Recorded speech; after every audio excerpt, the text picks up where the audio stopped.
Bonjour et bienvenue dans l'hebdo de la performance. Aujourd'hui, dans cet épisode, on va parler des voyageurs. Pas pour les pointer du doigt, mais parce qu'ils font partie intégrante de la stratégie pour maximiser le chiffre d'affaires. Il y a un problème invisible que beaucoup d'hôtes n'identifient pas. En effet, il ne se voit pas dans le calendrier tout de suite. Vous avez beaucoup de réservations, mais en même temps, en parallèle, vous avez aussi beaucoup de galères. Des voyageurs qui posent 1000 questions, des demandes bizarres, des négociations, des séjours qui ne se passent pas comme ils l'avaient imaginé. Et parfois des avis juste corrects, et du coup frustrants, de la part du voyageur qui s'attendait à autre chose. Et là, souvent, la réaction c'est « Ah, c'est à cause de la plateforme ». D'ailleurs, c'est souvent Booking qui est incriminé. Ou alors c'est à cause de la chance. Ou alors c'est le voyageur qui est trop exigeant. Sauf que très souvent, c'est l'annonce et la stratégie globale qui est en cause. Pas parce qu'elle n'est pas belle, mais parce qu'elle n'oriente pas assez. Aujourd'hui, je vous montre 5 filtres qui augmentent les réservations et surtout qui réduisent les galères. Parce que l'objectif, ce n'est pas d'avoir plus de monde, c'est d'attirer les bons voyageurs. Et c'est à ce moment-là qu'on va maximiser la performance et le chiffre d'affaires. En location courte durée, votre annonce fait deux choses en même temps. Elle attire et elle filtre. Et si vous attirez tout le monde, alors vous allez avoir des messages, des questions, des hésitations. Parce que le voyageur n'est pas adapté à votre offre. Et c'est là que naissent les problèmes. Et je sais ce que vous vous dites. Vous vous dites, si je filtre, je vais perdre des réservations. Mais en réalité, ces réservations vous coûtent cher. Elles vous coûtent cher en temps, elles vous coûtent cher en argent et elles vous coûtent cher en charge mentale. Et au final, souvent, vous vous retrouvez avec une note qui ne correspond pas à la prestation que vous avez délivrée.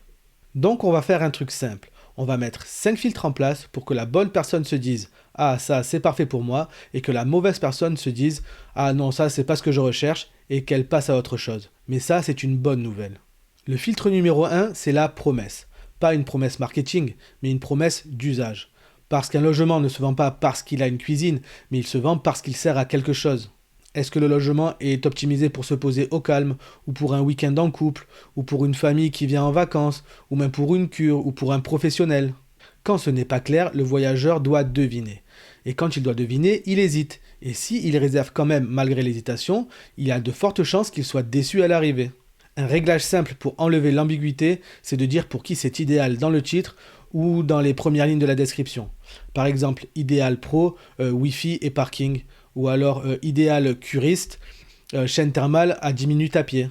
Ce n'est pas joli, ce n'est pas poétique, mais c'est directionnel. Et c'est ce qui va aider le voyageur à se projeter. Donc vous allez avoir le bon voyageur adapté à votre logement qui va réserver. Le filtre numéro 2, c'est la photo principale, que beaucoup d'hôtes utilisent comme une vitrine neutre ou alors juste pour faire joli. Sauf que la photo numéro 1, c'est la première chose que les gens voient, donc elle doit déjà commencer à répondre à leurs questions. Est-ce que je me projette vraiment dans ce logement? Est-ce que c'est vraiment le type de séjour que je recherche? Si vous ciblez les couples, alors orientez votre photo principale vers les couples. Si vous ciblez par exemple le calme dans la nature, alors orientez votre photo principale vers un extérieur dégagé. Si vous ciblez les pros, essayez de penser qu'est-ce qu'ils recherchent quand ils cherchent à se loger.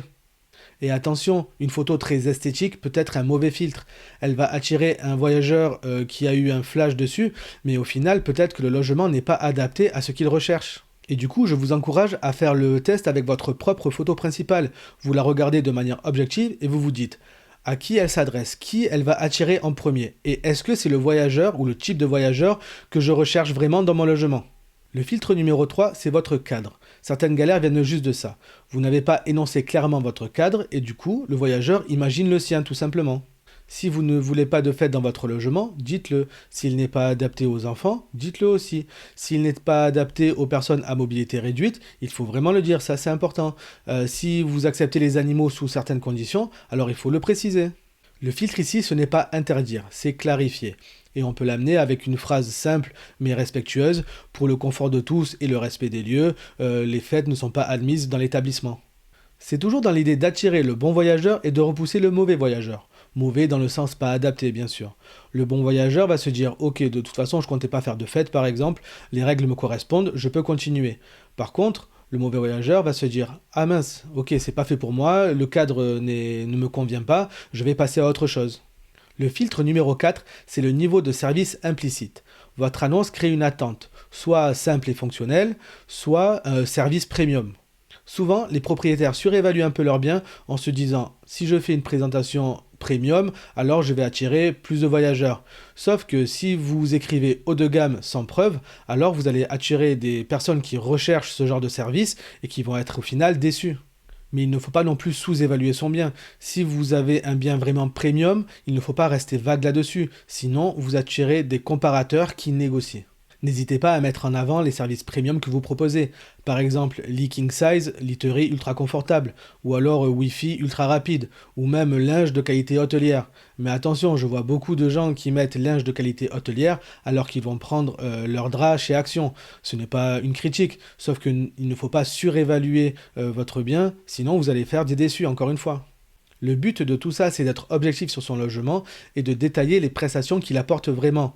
Comme ça, on répond déjà en avance à toutes les questions qui peuvent être posées et encore une fois, on filtre les voyageurs qui ne sont pas intéressés par le niveau de prestation que l'on propose. Le filtre numéro 5, c'est la cohérence prix-promesse. Le prix ne filtre pas seulement un budget, il filtre un comportement. Un prix trop bas attire des voyageurs qui vont comparer seulement par rapport au prix, qui vont négocier, qui vont demander des exceptions, et au final qui vont être très compliqués à satisfaire. Un prix cohérent va attirer des voyageurs qui réservent votre logement pour une raison, donc plus alignés, moins compliqués et plus facilement satisfaits. Je ne dis pas montez vos prix, je dis alignez vos prix avec votre promesse et prouvez-le dans l'annonce. Comme ça, vous attirez les voyageurs qui viennent pour la bonne raison et pas ceux qui viennent parce que c'était le moins cher ou alors juste parce que c'était disponible. Vous pouvez faire votre mini diagnostic en 3 questions. Premièrement, qui est mon voyageur idéal ? Deuxièmement, quel type de voyageur je ne veux pas dans mon logement ? Pas par mépris, mais parce qu'il n'est pas adapté à ce que je propose. Et troisièmement, est-ce que mon annonce filtre bien le voyageur que je recherche et repousse le voyageur que je ne veux pas ? Et si vous voyez que votre annonce n'est pas claire, alors vous pouvez rajouter tout simplement pour qui c'est idéal. Ça ne se vend pas moins, ça se vend mieux. Et vous allez attirer les gens qui se reconnaissent dans votre annonce et vous allez faire fuir les problèmes. Et c'est exactement ce qu'on fait chez NR d'Évasion. Quand on prend en charge un logement, on va d'abord identifier le positionnement, la cible, et ensuite on va faire en sorte de filtrer les bons voyageurs pour avoir le moins de problèmes possible et pour avoir des voyageurs qui vont se reconnaître dans l'offre que nous proposons. On clarifie la promesse, on aligne les preuves, on pose le cadre sans agressivité et on met en place une cohérence prix-promesse. Et le résultat, c'est moins de messages inutiles, moins de questions, moins de galères, un séjour plus fluide et souvent de meilleures notes. Si vous voulez qu'on jette un œil à votre situation, vous pouvez nous envoyer votre annonce via le lien dans la description ou prendre directement rendez-vous pour un appel stratégique. Sinon, dans le prochain épisode, on parlera de la structure d'annonce en 7 blocs pour vous aider à écrire votre annonce de manière lisible et fluide.